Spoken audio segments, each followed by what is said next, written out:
Tak sepatutnya mana-mana pengkarya-pengkarya lagu ke, nak buat lagu ke apa sekalipun, jangan duk remix dengan lafaz laungan azan ni yang merepek, yang merapu ni semua. Assalamualaikum warahmatullahi wabarakatuh. Bismillahirrahmanirrahim. Alhamdulillahirabbil alamin. Wassalatu wassalamu ala Rasulillah wa ala alihi wa sahbihi ajma'in, amma ba'du. Apa khabar semua kawan-kawan, sahabat-sahabat para penonton yang saya hormati sekalian? Moga semuanya dalam keadaan sihat, moga semuanya dalam lindungan Allah Subhanahu wa taala. Baru-baru ni saya agak terkejut juga bila menerima satu berita yang agak viral juga berkaitan tentang sebuah stesen TV di Korea Selatan yang bernama Mnet bertindak menggunakan laungan azan dalam program terbitannya. Nama program tu Street Woman Fighter, yang mana laungan azan yang diremixkan dengan lagu lain pada intro lagu ataupun pembukaan kepada rancangan tersebut. Dan rancangan tersebut telah pun dimuat naik ataupun telah dikeluarkan pada 24 Ogos. Dan rupa-rupanya bila diselidik semula daripada mana asal datangnya lagu tersebut, rupa-rupanya asal lagu tersebut adalah daripada satu kumpulan losers apa sebutannya ini, yang memang jodohnya itu azan, yang memang jodoh lagu kumpulan tersebut adalah azan, dan telah pun mendapat tontonan sekitar 114,473 views ataupun tontonan. Bagi orang Islam, kita sangat sensitif dengan tindakan yang dilakukan oleh pihak Mnet ini. Jadi ramailah yang bersuara, dan saya dipahamkan pihak Mnet sini telah pun secara terbuka memohon maaf atas apa yang berlaku ini. Namun sebagai seorang Islam, satu pendirian kita adalah apabila apa sahaja ajaran agama kita dihina, diperlekeh ataupun sengaja nak diwujudkan provokasi, maka benda ini kita perlu bantras, benda ini kita perlu tegas, dan kita kena menyatakan pendirian kita. Tak boleh sama sekali kita kata tak apalah, dia nak buat lagu dia, biarlah, tak kacau kita pun. Tak boleh. Nabi Muhammad sallallahu alaihi wasallam, apa saja benda yang kalau nak setakat nak ganggu batang tubuh Nabi, benda tu Nabi tak berapa hiraukan sangat. Tapi kalau benda yang membabitkan agama, akidah kita, kesucian agama kita, kita kena bangkit dan kita kena memperbetulkan keadaan ini. Azan ini merupakan kalimah memanggil orang menyeru ke arah solat, mengajak orang mendirikan solat. Ia adalah satu syiar Islam yang indah, yang harus dipelihara dan tak sepatutnya digunakan untuk tujuan-tujuan yang tak betul, apatah lagi dengan program yang lara ke, lalai ke, yang merosakkan sebagainya. Ini tak sepatutnya, sebab keindahan pada azan itu sendiri adalah perkara yang kita semua sedia maklum. Itu pada zaman Nabi Muhammad sallallahu alaihi wasallam, di mana pada ketika itu sedang di peringkat cadangan lagi untuk mencari mekanisme untuk nak menyeru orang datang solat. Ada cadangan menggunakan memanggil dengan menggunakan loceng, ada dengan menggunakan semboyan, ada. Namun baginda tidak menerima itu semua kerana ia menyerupai agama lain. Ada yang menyerupai agama Yahudi, menyerupai agama Nasrani. Maka Allah Subhanahu wa taala dengan kekuasaan Allah, pada satu malam seorang sahabat Nabi bernama Abdullah bin Zaid radhiyallahu anhu, beliau tidur, yang mana dalam mimpi beliau, Abdullah bin Zaid ini dalam tidurnya beliau telah pun bermimpi di mana didatangi ataupun nampak seorang lelaki yang berpakaian serba hijau. Ketika itu lelaki yang berpakaian serba hijau itu kelihatan bersama dengannya bawa bersama beduk. Beduk. Saya ingat tuan-tuan pun pernah tahu kan, kalau di surau kampung-kampung pun ada beduk buat ketuk dulu kan, panggil datang semayang di surau, di masjid, ataupun menandakan masuknya waktu semayang semua. Jadi Abdullah bin Zaid dia nampak laki-laki yang berpakaian serba hijau dengan beduk tu. Lalu Abdullah pun bertanya, tuan nak jual ke beduk tu? Lalu hamba Allah yang berpakaian serba hijau tu pun tanya balik pada Abdullah bin Zaid, kamu nak buat apa? Lalu Abdullah kata, nak panggil orang solat dengan alat itulah. Lalu kata laki-laki tersebut, kata dia, mahukah aku ajarkan lafaz yang lebih baik? Nak ada aku ajarkan lafaz yang lebih baik daripada menggunakan alat-alat ini semua?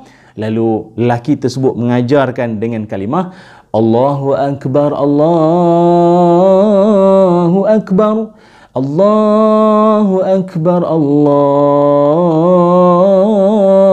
Akbar sampai habis, sebagaimana lafaz ataupun laungan azan yang kita biasa dengar sampailah ke hari ini.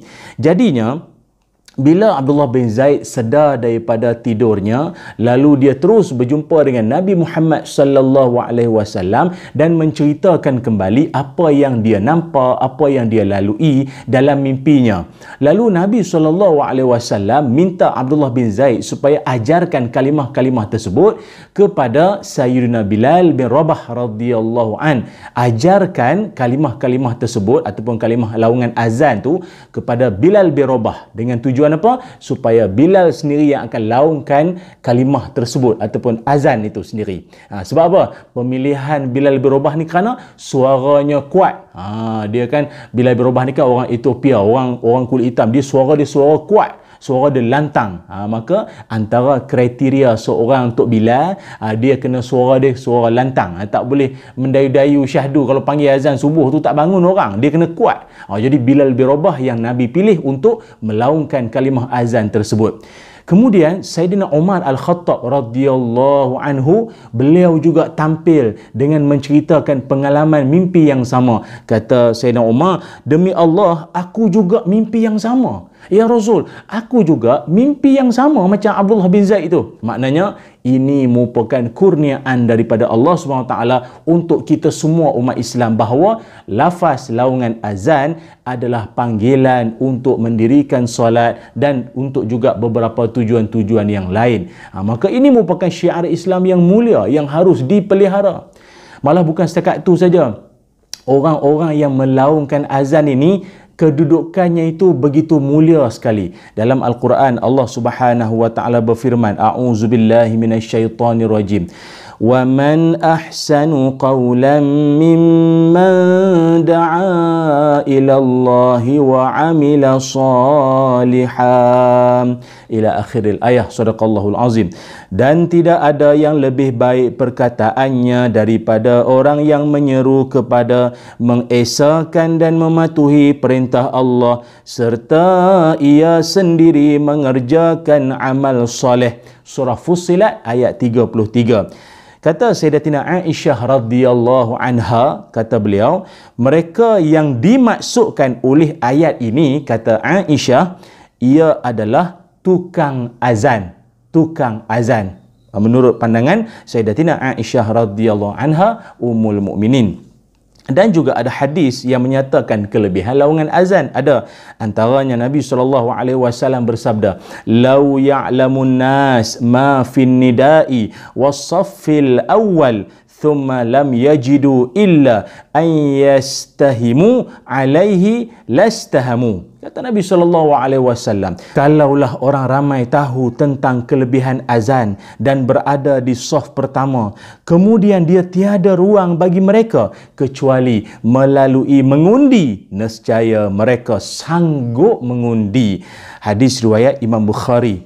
Tuan-tuan bayangkanlah, punyalah besar ganjaran di sebalik berada pada saf pertama, di sebalik laungan azan. Yang sudi nak laungkan azan tu, kata Nabi, kalaulah kamu tahu ganjaran apa di sebalik azan tu, nescaya sanggup berebut-rebut sampai kena tahap mengundi sekalipun. Punyalah ada ganjaran fadilat besar di sebalik amalan-amalan tersebut. Jadi bukan setakat itu saja, malah orang yang melaungkan azan itu untuk Bilal ni, kelak nanti bila dia meninggal dunia, dalam syurga nanti mereka ni adalah golongan yang leher panjang. Leher panjang. Tuan-tuan jangan bayang leher panjang zirapah pula, bukan. Leher panjang di dalam syurga ini adalah satu gambaran bahawa Allah Ta'ala nak bagi pada mereka ni satu kedudukan yang prestige. Semua orang nampak, semua orang melihat mereka dengan keadaan yang begitu dimuliakan, dengan keadaan yang begitu diiktiraf oleh Allah SWT sebagai manusia yang hebat, manusia yang dulunya inilah mereka yang menyeru, memanggil-manggil manusia datang untuk mendirikan solat. Ini kemuliaan di sebalik azan. Maka sekali lagi kita tegaskan, tak sepatutnya mana-mana pengkarya-pengkarya lagu ke, nak buat lagu ke apa sekalipun, jangan duk remix dengan lafaz lawangan azan ni yang merepek, yang merapu ni semua, kerana ia mencemarkan kesucian syiar Islam lafaz azan tu sendiri. Walaupun dia kata, alah kami letak lawangan azan tu sikit sangat dekat awal-awal intro program tu je, Allahu Akbar. Tak boleh sama sekali, kerana bukan setakat tu saja. Dalam Islam sendiri diajarkan, kita bukan setakat agama lain saja tak boleh menyentuh mana-mana sensitiviti agama lain.